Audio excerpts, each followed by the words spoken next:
আজকে কোনো daily blog share করব না। আজকে ভাবলাম তোমাদের সাথে একটা ছোট্ট একটা রেসিপি শেয়ার করি, চিংড়ি মাছের মালাইকারি। তো আমাদের প্রত্যেকটা বাঙালি হেসেলে তো চিংড়ি মাছের মালাইকারি তো সবাই আমরা বানাই।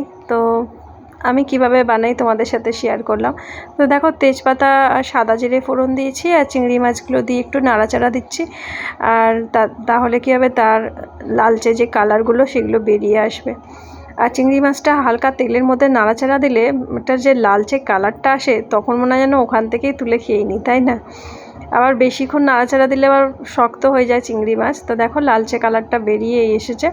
আর মিক্সির মধ্যে কিছুটা পেস্ট করে নিয়েছি মশলা। চলো দেখি, তোমাদের সাথে শেয়ার করছি কি কি মশলা। কাঁচা লঙ্কা, তারপরে হচ্ছে সর্ষে, পোস্ত আর বেশ কিছুটা কাজু বাদামটা দিলে না বাইন্ডিংসটা বেশ সুন্দর হয়। তো দেখো, ওই মশলাগুলো এখন দিয়ে একটু নাড়াচাড়া করছি। তো তেলের মধ্যেই মশলাটা দিয়ে নাড়াচাড়া প্রথমে করে নিলেও হয়, কিন্তু আমি একসাথেই করে নিচ্ছি। আর বেশিক্ষণ নাড়াচাড়া দেবো না, কারণ এই মশলাটা তো আর পেঁয়াজ রসুন কষানোর মতো সেই ব্যাপারটা আসে না, ওই জন্য। তো এর মধ্যে হালকা করে একটু জল দিয়ে দেবো, মিক্সি ধোয়া।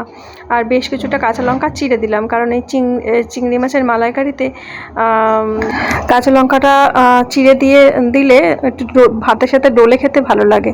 আর চিংড়ি মাছের মালাইকারি মানেই হচ্ছে নারকেল দিয়ে বানানো হয়। তো নারকেল ছাড়াই চিংড়ি মাছের মালাইকারিটা তোমাদের সাথে শেয়ার করলাম।